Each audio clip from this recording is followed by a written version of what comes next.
Olá, pessoal, tudo bem com vocês? Eu sou a professora Luzilete, estou trabalhando no componente curricular de História. Lembrando que nessa unidade nós estamos falando sobre festas familiares, tá certo? E então, já falamos sobre festa de aniversário e agora, qual será a festa que nós iremos falar? Vamos lá para o nosso livro? Então vamos lá para o nosso livro para ver sobre o que nós vamos falar. Hoje nós vamos falar sobre festa de casamento. Essa também é uma outra festa que ela tem muitas variações de acordo com a tradição cultural, com a tradição do local, com a tradição familiar, com a tradição religiosa. Então, a festa de casamento, ela não é igual para todos os casais, né? Tudo vai depender de onde eles são, como a família deles qual é a ligação religiosa que eles têm, ou a religião cultural, como que se celebra casamentos na região onde eles estão. Tudo isso vai interferir no formato dessa festa de casamento. Então vamos ler o que os organizadores desse nosso material nos trouxeram como informação, né, para a gente discutir um pouco essa questão. Olha lá. As festas de casamento também são comemorações tradicionais entre as famílias. Então, assim como a festa de aniversário, né, que para algumas famílias é uma festa tradicional, a festa de casamento também é uma festa de tradição familiar.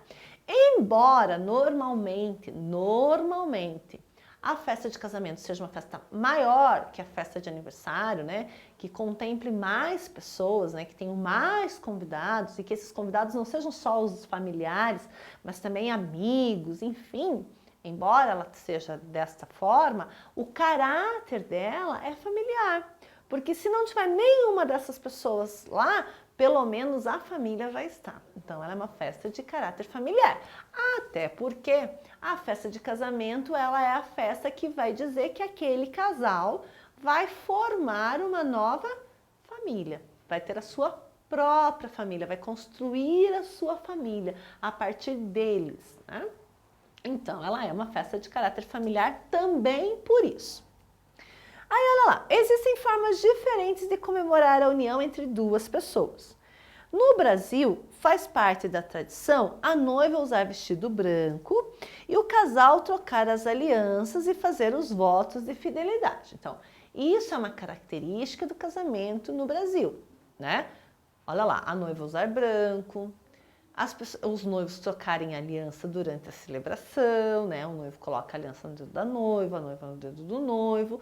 E também eles trocam o quê? Os votos de fidelidade, né? Que vão lá falar que vão ser fiel na alegria e na tristeza, na saúde e na doença, né? Até que a morte os separe. Esse é o discurso de fidelidade que eles fazem no casamento. Isso é uma tradição do casamento, né? Que no Brasil isso é bem tradicional. Mas olha lá, normalmente participam da cerimônia os familiares, os padrinhos e as madrinhas dos noivos. Então, vejam bem, olha que interessante essa parte do texto aqui, ó. Normalmente participam da cerimônia os familiares, os padrinhos e as madrinhas dos noivos. Quer dizer, pelo menos essas pessoas vão estar presentes. Se não for mais ninguém, ao menos essas pessoas vão estar presentes. Os familiares e os padrinhos e madrinhas dos noivos, né? Então, isso também está dentro da tradição do casamento. Também pode ter bolo, comidas especiais, música e dança. Então, as características do casamento no Brasil são mais ou menos estas, né? Então, vestido branco, trocar alianças, os votos de fidelidade, vão estar presentes ao menos os familiares e os padrinhos e madrinhas dos noivos, não é isso? E também pode ter música, pode ter bolo, pode ter dança, pode ter comidas especiais. Aí também é de acordo com a cultura de cada um. Aí olha lá, casamento no passado no Brasil. Será que o casamento no Brasil sempre foi desse jeito como está relatado aqui? Ou será que ele já foi diferente e que ele sofreu algumas modificações ao longo do tempo? O que vocês acham?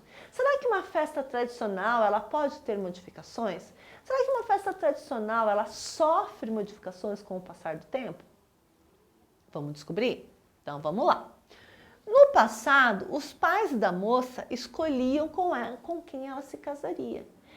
Nossa, então isso mudou bastante, porque hoje em dia, né, os adultos escolhem entre si com quem querem casar, né? Eles se encontram, se conhecem, se apaixonam, namoram e aí resolvem casar, não é verdade? Mas há algum tempo atrás no Brasil não funcionava dessa maneira. Quem escolhia com quem a filha iria namorar e casar eram os pais da noiva. Então ela não tinha muito direito à escolha e também, pelo que eu entendo, né, não havia muito essa coisa do amar, do gostar, porque hoje em dia as pessoas se casam porque elas se conhecem, se gostam e querem ficar juntos. Agora imagine como deve ser você casar com alguém que você nem conhece direito, que foi a sua família que escolheu. Será que era fácil esse casamento? Como será que era? Será que as pessoas se adaptavam fácil? Ou será que tinha noiva que fugia e dizia, não quero casar, com esse eu não vou casar, e ir embora? Provavelmente deve ter acontecido as duas situações, né? Aquelas que aceitavam, porque a ordem era dos pais, né? A ordem dos pais precisava ser respeitada, e aquelas um pouquinho mais rebeldes que acabavam o quê? Fugindo, né? E às vezes até fugiam com alguém que elas gostavam de verdade, né? E abandonavam aquela ideia de casar com quem a família escolheu. Mas vamos continuar para ver quais são as outras informações que ele traz aqui, ó. Depois de algum tempo de namoro, vinha a etapa do noivado, né? Que é uma outra etapa. Então, as pessoas namoravam e aí elas noivavam, que é quando elas trocavam aliança pela primeira vez. Só que quando elas noivavam, elas usavam a aliança na mão direita. Então, todas as vezes que a moça saía na rua ou o rapaz saía na rua, né, usando a aliança na mão direita, estava claro para as pessoas que viam, né, que aquele moço ou aquela moça era noiva de alguém. Quer dizer, ela estava perto de se casar com alguém, mas ainda não tinha casado. Nesse período, as moças faziam enxoval, isto é, preparavam um conjunto de roupas e acessórios para a casa do casal. Então, o período do noivado era justamente para isso, para que a moça preparasse lá as toalhas que ela queria comprar ou bordar, né, para usar no banheiro, os lençóis, os cobertores, as toalhas de mesa, os panos de prato, enfim, tudo aquilo que ia precisar para casa, né? Que a gente chama de cama, mesa e banho. Então, esses utensílios, esses objetos, né, esses acessórios que seriam necessários para a casa, era a noiva quem preparava, né? Era a moça quem preparava, com a ajuda da mãe, da avó, da tia, da madrinha. E ela ia, muitas bordavam, inclusive, né? Para deixar aquele lençol mais bonito, mais delicado, era bordado à mão, então precisava de tempo para bordar, não era tão rápido assim. Então o período de noivado também às vezes era um período um pouco longo, né? Para dar tempo de organizar todas essas coisas. E por fim, né? As famílias ricas ofereciam dotes para casar as suas filhas.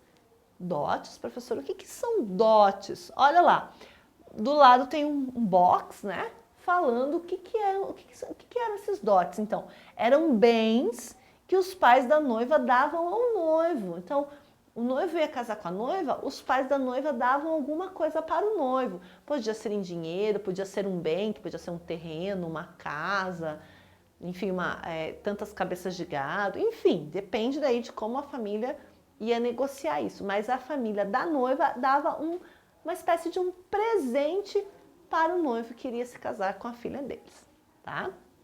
Então, as famílias ricas ofereciam dotes para casar as suas filhas.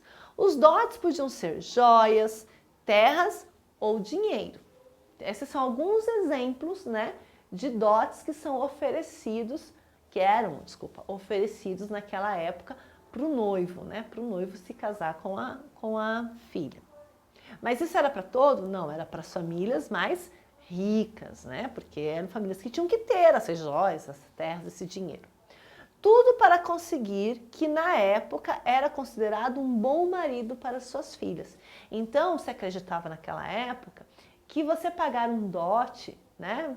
Quanto melhor o dote, melhor seria esse marido para sua filha, né? Porque ele ia receber um bom dinheiro, uma joia valiosa, ou um terreno, um local importante para casar com aquela moça. Então, a intenção era que ele realmente fizesse aquela moça feliz, adquirisse um bom casamento, tá certo?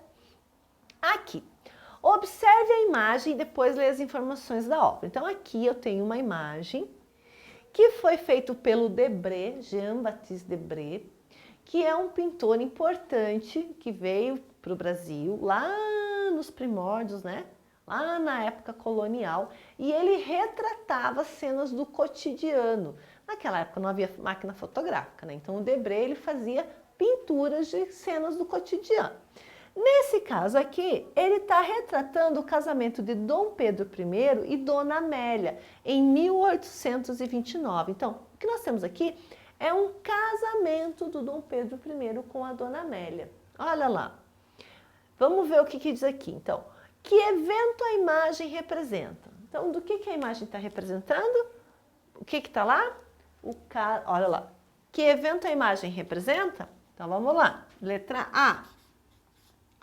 O casamento de... Olha lá como que eu escrevo Dom Pedro. Eu boto um D e um pontinho. Dom Pedro I, gente. É um I maiúsculo, olha lá. Dom Pedro I e Dona, também é um D com pontinho, Amélia. Então, é isso que está registrando essa imagem.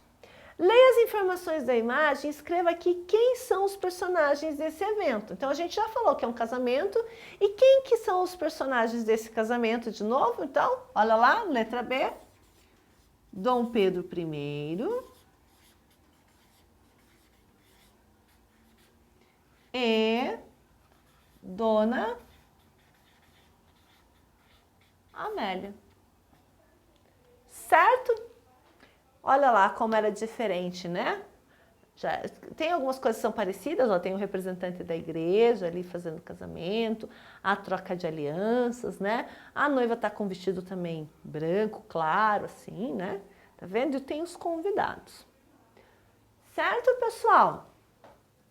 Então, esta foi a nossa aula de hoje sobre festa de casamento, tanto como ela é hoje, como ela acontecia lá no passado. Espero que vocês tenham gostado e eu encontro vocês numa outra oportunidade. Um grande beijo, até lá. Tchau, tchau.